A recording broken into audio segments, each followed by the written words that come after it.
The morning sun cast long shadows across the abandoned warehouse district as Officer Sarah Collins adjusted her radio and checked her service weapon. The familiar weight of her tactical vest felt reassuring against her chest, but something felt incomplete. She glanced down at the empty space beside her left leg where Max should have been positioned, his warm brown eyes alert and ready for action. Unit 47, this is dispatch. Status report on the warehouse sweep, crackled through her radio. Sarah pressed the transmit button, her voice steady despite the growing knot in her stomach. Dispatch, this is Collins. Still no sign of our missing K9 officer. Max disappeared during the initial sweep of Sector 7 approximately 30 minutes ago. The massive warehouse complex stretched before her like a concrete maze, its broken windows staring down like hollow eyes. 3 days ago, this place had been just another routine drug bust. Now it was the last location where anyone had seen Max alive. Detective Rodriguez approached from the east entrance, his face grim. Sarah, we've checked every inch of this place twice. The drug dealers we arrested swear they never saw your dog. No blood, no signs of struggle, nothing. Sarah's jaw tightened. In 6 years of partnership, Max had never simply vanished. He was trained to respond to her whistle from over a mile away, programmed to return to her side, no matter what distractions surrounded him. The Belgian Malinois was more than her partner. He was her anchor, her second set of eyes, her protector. He didn't just disappear into thin air, Rodriguez. Someone took him. She scanned the warehouse floor, where Max had been conducting a routine narcotics sweep. Run the security footage again. There has to be something we missed. Her phone buzzed with a text from her sergeant. Collins, you need to come in. We're calling off the search. Sarah's hands trembled as she typed back, Negative. Max is still out there. The response came instantly. That's an order, Collins. Report to headquarters immediately. But Sarah couldn't leave. Not yet. She walked to the exact spot where Max had been sniffing around a stack of wooden crates. The scent trail had led him here and then nothing. As if he had simply ceased to exist. Her radio crackled again. All units, we have a report of an abandoned animal in Piedmont Park. Caller says it's a police dog in distress. Sarah's heart stopped. She grabbed her radio so quickly it nearly slipped from her hands. Dispatch, this is Collins. I'm responding to that animal call. Collins, you're supposed to report to... But Sarah was already running toward her patrol car, her boots echoing across the empty warehouse floor. The 15-minute drive to Piedmont Park felt like hours. Every red light seemed to last forever. Every turn felt like it was taking her further from Max instead of closer to him. When she finally arrived at the park, a small crowd had gathered around a large transport crate near the duck pond. Sarah pushed through the group, her badge clearing a path through the concerned civilians. "Ma'am, are you the K9 officer?" asked an elderly woman with kind eyes. "We found this poor thing about an hour ago. He's been whimpering and won't come out of the crate." Sarah knelt beside the metal transport container, her heart hammering against her ribs. Through the bars, she could see dark fur and the distinctive black and brown markings of a Belgian Malinois. But what made her blood run cold was the fresh tattoo branded on the side of the crate in bold black letters. USA Network. "Max?" she whispered, her voice breaking. The dog inside the crate lifted his head, and Sarah found herself staring into familiar brown eyes, eyes that had looked at her with complete trust and loyalty for 6 years. But now those eyes held something else.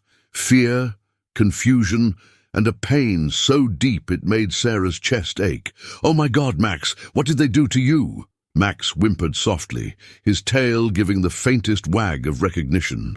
But when Sarah reached toward the crate latch, he flinched away from her touch, something he had never done before. Sarah's training kicked in as she assessed the situation.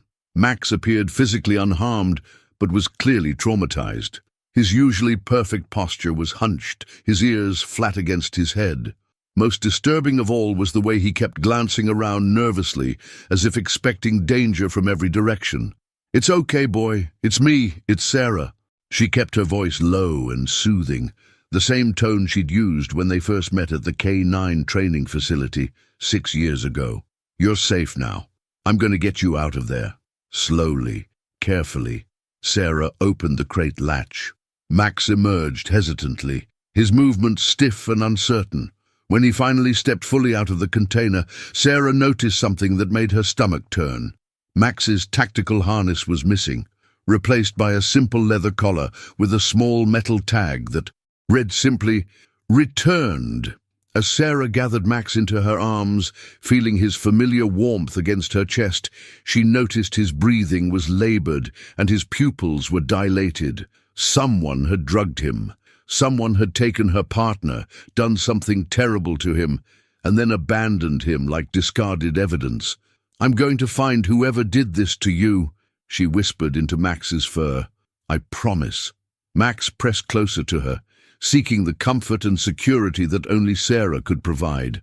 But even as he did, Sarah noticed his eyes darting toward the shadows, as if he was watching for something, or someone, that might be coming for them both. The mysterious USA Network tattoo on the crate seemed to mock her from where it sat abandoned beside the duck pond. Sarah had never seen anything like it before, but she knew one thing for certain. This wasn't random. This was a message, and the investigation was just beginning. The fluorescent lights of the emergency veterinary clinic cast harsh shadows across the examination table as Dr. Jennifer Martinez carefully drew blood from Max's foreleg. Sarah watched every movement with intense focus, her hand resting protectively on Max's head as he lay unnaturally still on the cold metal surface. "His vitals are stable now, but Sarah, I need you to prepare yourself for what I'm about to tell you." Dr. Martinez's voice was grave as she sealed the blood sample. "Max has been injected with a cocktail of experimental drugs. I've never seen anything like this combination before." Sarah's grip tightened on Max's fur. "What kind of drugs?" "Sedatives, yes, but also something that appears to be a neural inhibitor, something designed to suppress memory formation and alter behavioral responses. This isn't street-level stuff, Sarah. This is pharmaceutical-grade, military-level chemical manipulation." Max's ears twitched at the sound of Sarah's voice, but his usual alertness remained dulled. The vibrant intelligence that normally shone in his eyes was clouded, as if he was seeing the world through a thick fog. "How long before it wears off completely?"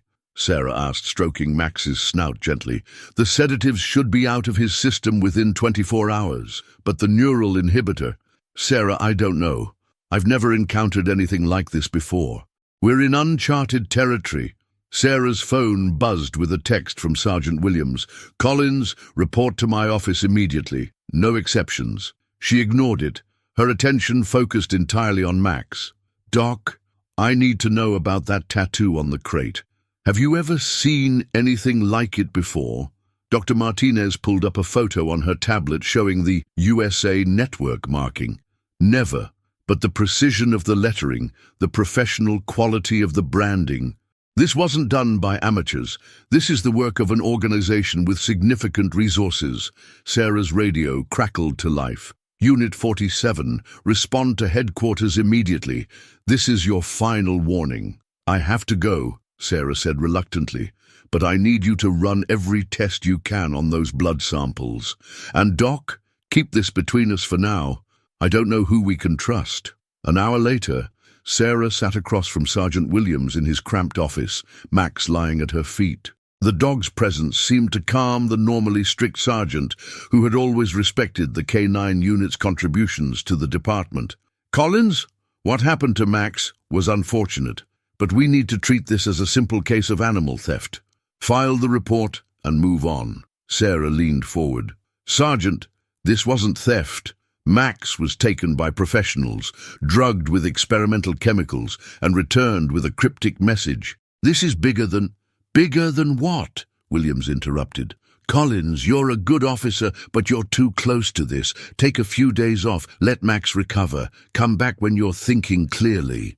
"I am thinking clearly.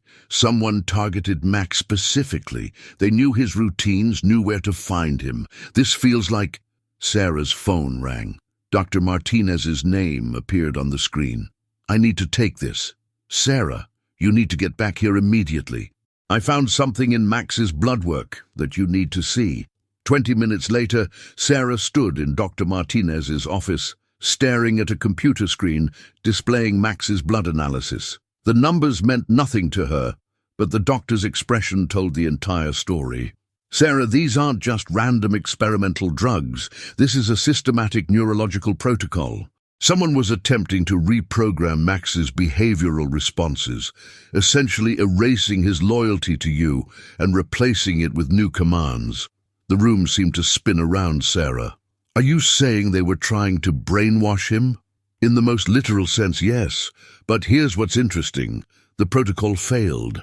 Max's neural patterns show significant resistance to the programming. His bond with you was stronger than their chemical manipulation." Sarah knelt beside Max, who had been lying quietly in the corner. At her touch, his tail wagged weakly, and for the first time since his return, she saw a flicker of his old self in his eyes. "There's something else," Dr. Martinez continued. "I did some research on that USA network marking. It's not random. I found 3 other similar cases in the past 6 months, all K9 officers from different states, all found with the same type of crate, all with similar drug cocktails in their systems." Sarah's blood ran cold. "Other K9 officers? A German Shepherd from Colorado, a Belgian Malinois from Texas, and a Bloodhound from New York. All elite police dogs, all with years of specialized training, all returned to their handlers in similar conditions." Sarah's mind raced. This wasn't about Max, specifically. This was about something much larger. Someone was systematically targeting the best police dogs in the country. And for what purpose? Did any of the other handlers investigate further? Dr. Martinez pulled up another file on her computer.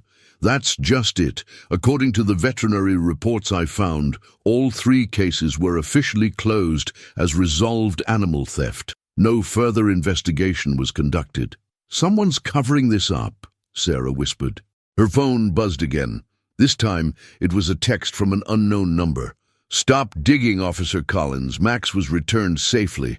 Consider this a warning." Sarah showed the message to Dr. Martinez, whose face went pale.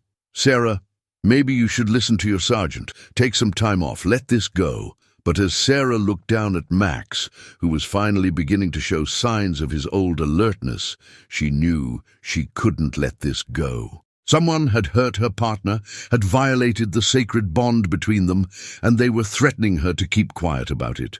"No," Sarah said firmly. "Max and I are going to find out who did this, and we're going to make sure they never hurt another K9 officer again." Max looked up at her with eyes that were clearer now, more focused.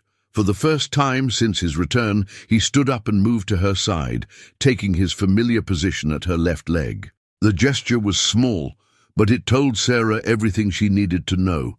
Whatever they had done to him, whatever chemicals they had used to try to break him, Max was still her partner. And together, they were going to uncover the truth behind the USA network and the conspiracy that had targeted them both. As they left the veterinary clinic, Sarah noticed a black sedan parked across the street, its windows tinted dark. When she looked again, it was gone, but the message was clear. They were being watched. The investigation was far from over. In fact, it was just beginning. Sarah's apartment felt different now. Every shadow seemed deeper, every sound more threatening.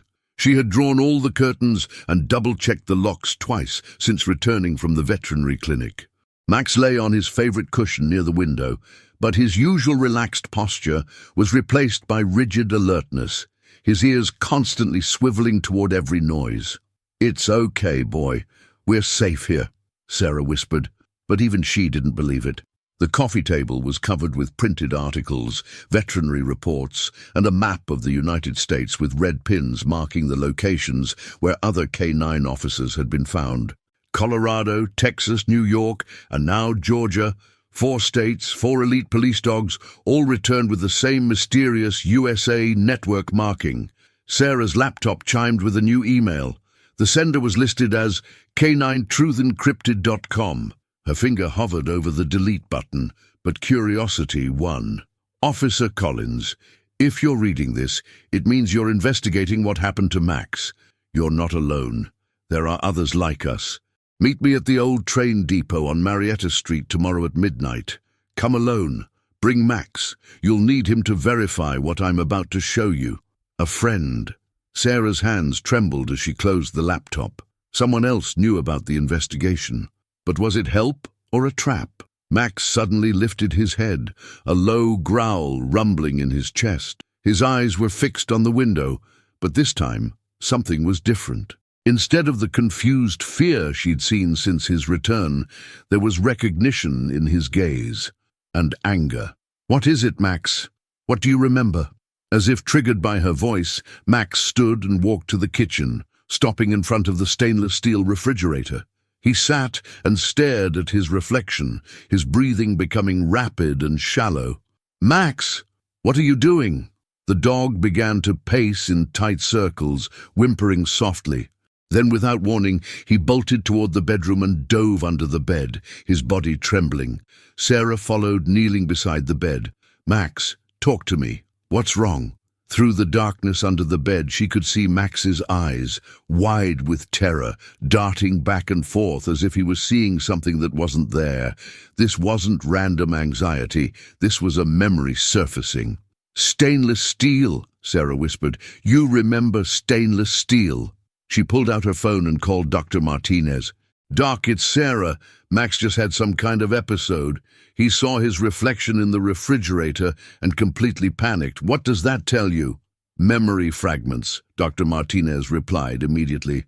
"The neural inhibitor is wearing off, and his real memories are fighting to surface. Sarah, whatever facility they kept him in, it had a lot of stainless steel surfaces. Medical equipment, probably, or laboratory equipment." Sarah's mind raced. A laboratory. They were experimenting on him. "It's very likely. The drug cocktail we found suggests they were trying to condition him for something specific. But Sarah, be careful. As more memories surface, Max might become unpredictable. His training could conflict with whatever programming they attempted." After hanging up, Sarah crawled under the bed and lay beside Max, her hand resting gently on his flank. "I'm here, partner. Whatever you remember, we'll face it together." Max's trembling gradually subsided, but he remained alert, watching every shadow. Around 2 a.m., he suddenly stood and walked to the front door, sitting in the precise position he used when indicating a drug detection during their work. "Max, what are you detecting?" But Max wasn't indicating drugs. He was indicating something else entirely. He walked to Sarah's gun safe and repeated the same sitting position, then moved to her laptop bag and did it again. "You're not detecting drugs," Sarah realized. "You're detecting electronics, technology." Max's tail wagged once, their signal for correct. Sarah's blood ran cold. "They trained you to detect surveillance equipment. Max, are we being watched?" Max walked to the window and sat again, this time staring at a specific point across the street. Sarah carefully peered through the curtains and saw it. A small white van parked in the shadows, its occupants invisible behind tinted windows. "Good boy," she whispered. "You're remembering your new training." But as the night wore on, Sarah realized this was both a blessing and a curse. Max was recovering his memories, but he was also remembering the programming they had tried to instill in him. Sometimes he would look at her with complete recognition and love. Other times his eyes would become distant and cold, as if he was seeing her through different eyes entirely. Around dawn, Max's behavior changed again. He walked to the kitchen and began sniffing around the cabinet where Sarah kept her tactical gear. But instead of his usual gentle investigation, his movements were mechanical, almost robotic. "Max, what are you doing?" The dog opened his mouth, and for the first time since his return, attempted to speak, not in barks or whimpers, but in a strange, low vocalization that almost sounded like words. "Target, acquire, eliminate." Sarah's blood froze. "Max, stop. Look at me." But Max continued the strange vocalization, his eyes unfocused and distant. "Target, acquire, eliminate." "Max!" Sarah's sharp command cut through whatever trance he was in. His eyes snapped back to awareness, and he looked at her with confusion and fear. "What did they do to you?" Sarah whispered, pulling him close. Her phone rang. Dr. Martinez's voice was urgent. "Sarah, I've been researching all night. The USA network isn't just a marking, it's a signature. I found classified military documents about a project called Patriot K9. It was supposedly shut down 3 years ago, but the documentation suggests they were developing methods to reprogram military and police dogs for covert operations. Reprogram them how? To turn them into weapons, to make them forget their handlers and follow new commands. Sarah, if this is what I think it is, Max wasn't randomly targeted.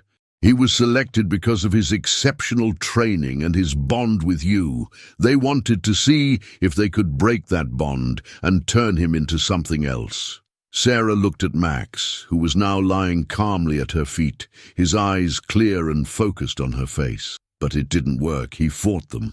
He fought them because his connection to you was stronger than their programming. But Sarah, the programming is still there. It's going to surface randomly until we find a way to neutralize it completely. How do we do that? We need to find out exactly what they did to him, and for that, we need to find the facility where they kept him. Sarah looked at the mysterious email on her laptop screen. The meeting at the train depot was in 18 hours. It could be a trap, but it might also be their only chance to find answers. "Max," she said quietly, "we're going to end this. But I need you to fight whatever they put in your head. Can you do that for me?" Max looked up at her with eyes that were completely his own, loyal, intelligent, and determined. He placed his paw on her hand, their old signal for partner. Whatever programming they had tried to install, whatever chemical manipulation they had used, the bond between Sarah and Max was stronger. But Sarah knew the real test was still to come. The meeting at the train depot would either provide the answers they needed, or it would be the trap that ended their investigation permanently. The old train depot on Marietta Street stood like a forgotten monument to Atlanta's industrial past. Rusted tracks stretched into darkness, and broken windows stared down at Sarah and Max as they approached the designated meeting point. It was 11:47 p.m., and the area was deserted except for the occasional distant sound of traffic. Max walked slightly ahead of Sarah, his body language tense but controlled. The strange programming episodes had stopped, but Sarah could see he was fighting an internal battle with every step. His ears swiveled constantly, processing sounds and scents that his enhanced training now allowed him to detect. "Stay close, boy," Sarah whispered, her hand resting on her service weapon. A shadow moved near the old ticket booth, and Sarah's muscles tensed. A figure emerged from the darkness, a woman in her 50s with graying hair and the unmistakable bearing of a veteran law enforcement officer. "Officer Collins?" The woman's voice was cautious but authoritative. "I'm Captain Rebecca Torres, formerly of the Denver K9 unit. My partner was taken 6 months ago." Sarah studied the woman carefully. "How do I know you're who you say you are?" Captain Torres whistled softly, and from behind a concrete pillar emerged a massive German shepherd. The dog moved with military precision, but Sarah could see the same haunted look in his eyes that Max had carried. "This is Rex," Torres said. "He was the first, the prototype for whatever they're doing to our partners." Rex approached Max cautiously, and the two dogs began a careful inspection of each other. There was recognition there, not just of each other, but of shared trauma. "What facility were they kept in?" Sarah asked. "That's what we need to find out. But first, you need to see this." Torres pulled out a tablet and showed Sarah a series of photographs. These were taken at the location where Rex was found. "Look at the background." Sarah studied the images.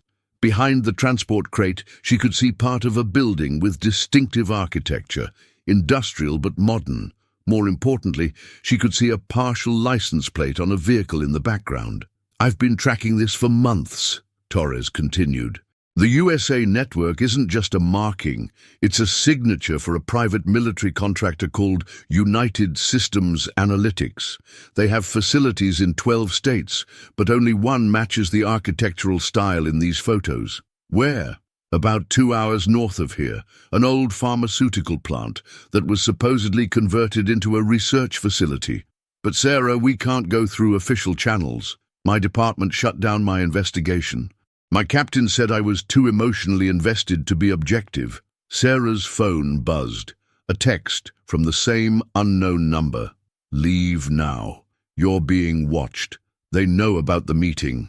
We need to move, Sarah said, showing Torres the message, but it was too late. The sound of vehicles approaching echoed through the depot, and suddenly the area was flooded with bright lights. 3 black SUVs surrounded them, and armed figures in tactical gear emerged from each vehicle. Drop your weapons and put your hands up. The voice boomed through a megaphone. Sarah reached for her service weapon, but Torres grabbed her arm. Don't! Look at their gear. These aren't cops, they're private military. The tactical team moved with precision, surrounding Sarah, Torres, and both dogs. Max growled low in his throat, his body coiled for action, but Sarah could see the confusion in his eyes as conflicting programming fought for control. "Officer Collins," a voice called from behind the lights, "we're here to help you. Your dog has been compromised. We need to take him for decontamination." "Like hell you will," Sarah snarled. One of the tactical officers raised a dart gun, aiming it at Max. "The dog poses a security threat. He's been programmed with classified protocols." "Max, attack!" Sarah commanded. But Max hesitated, his body trembling as the programming fought against his natural instincts. The internal conflict was tearing him apart, his loyalty to Sarah warring with whatever commands had been burned into his neural pathways. Torres whistled sharply, and Rex suddenly lunged forward, knocking the dart gun from the officer's hands. The action broke Max's paralysis, and he leaped to Sarah's side, his natural protectiveness overriding the artificial programming. "Run!" Torres shouted. "The facility is on Highway 85, mile marker 127. Find the other dogs." Sarah and Max bolted toward the railroad tracks, using the rusted train cars as cover. Behind them, she could hear shouting and the sound of vehicles starting.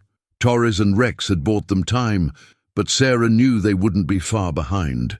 Max ran beside her with renewed purpose, his artificial confusion replaced by clear determination. Whatever programming they had tried to install, the crisis had burned it away, leaving only the loyal partner Sarah had always known. They reached Sarah's patrol car, hidden 2 blocks away, and drove north on Highway 85. The facility Torres had mentioned was easy to find, a sprawling complex of modern buildings surrounded by high fences and marked with discreet United Systems Analytics signs. "This is it, Max. This is where they took you." Max's reaction was immediate and visceral. He began barking frantically, his body language shifting between aggression and terror. This was definitely the place. Sarah parked a quarter-mile away and approached on foot, using the darkness as cover. The facility was heavily guarded, but Max's enhanced training was now working in their favor. He could detect motion sensors, security cameras, and even the electrical signatures of electronic surveillance equipment. They found a service entrance on the facility's east side, and Max's nose led them through a maze of corridors that smelled of antiseptic and fear. Deep in the building's basement, they discovered what they were looking for.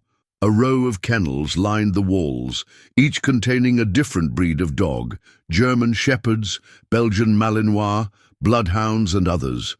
All wore the same haunted expression that Max had carried.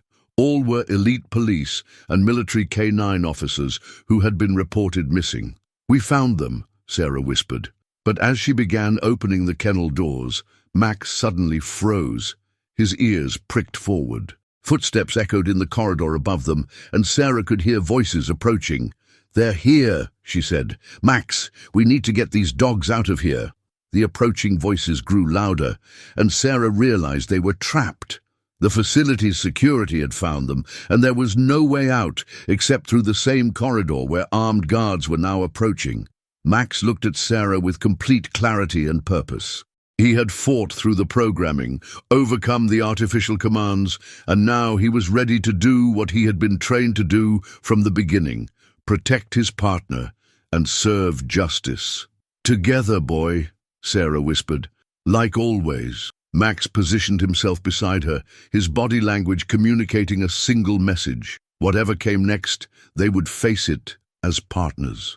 The footsteps grew closer, and Sarah could see flashlight beams beginning to penetrate the darkness. The final confrontation was about to begin, and the fate of every K-9 officer in the facility, and possibly across the country, hung in the balance. Max's low growl echoed through the basement, no longer confused or conflicted, but filled with the righteous anger of a protector whose family had been threatened. The real Max was back, and he was ready to fight. The basement corridor erupted in chaos as 6 armed guards rounded the corner, their tactical lights cutting through the darkness.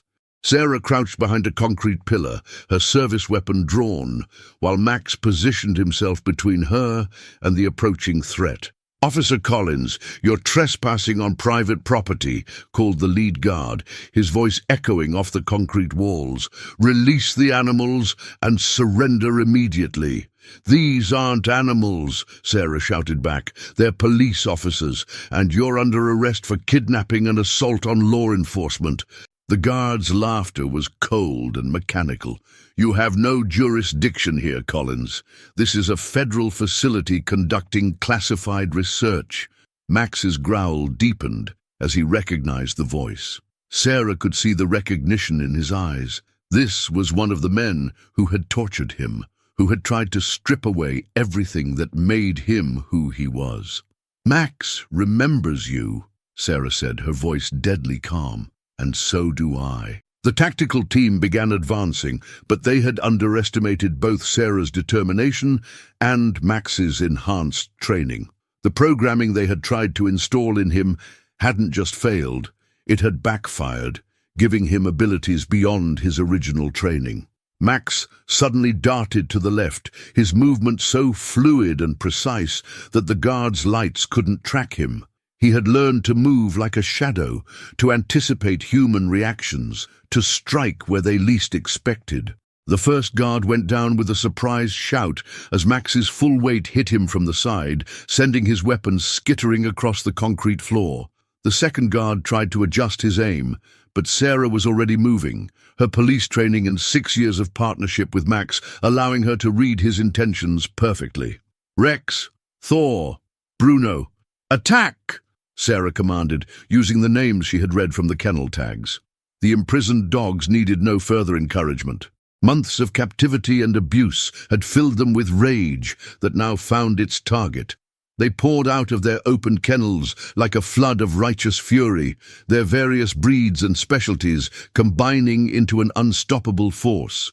The basement became a battlefield as the tactical team found themselves facing not just one angry police dog, but 7 of the most highly trained K-9 officers in the country. Their weapons were useless in the close quarters, their body armor insufficient against the coordinated assault. Max moved with deadly precision, his actions no longer hindered by conflicting programming. He was pure instinct and training, protecting his partner and his fellow officers with the single-minded focus that had made him legendary in the Atlanta K-9 unit. "Sarah!"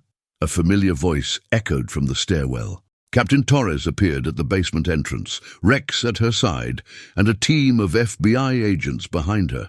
"Torres, how did you—" "GPS tracker in my badge," Torres called back. "I've been working with the Bureau for months.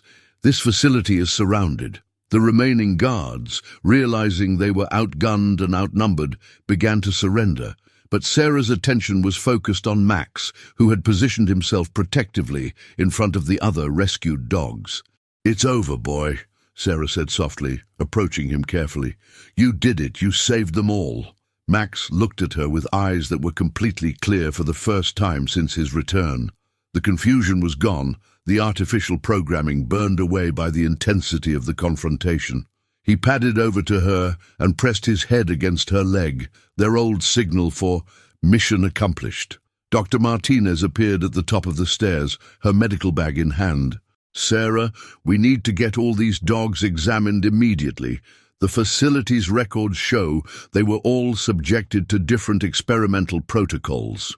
As the FBI agents secured the scene and began arresting the facility's personnel, Sarah knelt among the rescued dogs.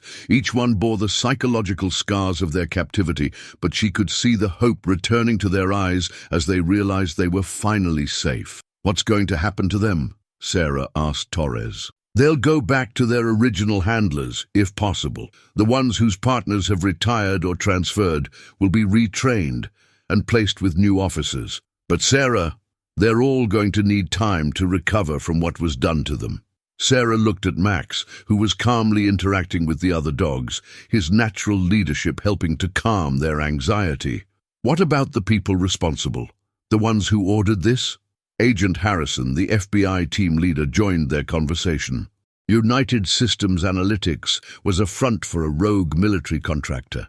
They were developing these techniques for overseas deployment. The idea was to capture and reprogram enemy military dogs, but they needed to test their methods on trained animals first. "So they used our partners as lab rats," Sarah said, her anger barely contained. "The good news is that their methods were ultimately unsuccessful. The bond between a handler and their canine partner proved stronger than any chemical or psychological manipulation they could devise. Max's resistance to the programming was what finally gave us the evidence we needed to shut them down." 3 months later, Sarah and Max stood in the courthouse square as the last of the United Systems Analytics executives were sentenced to federal prison. The case had made national headlines, and new legislation was being drafted to prevent similar experiments from ever happening again.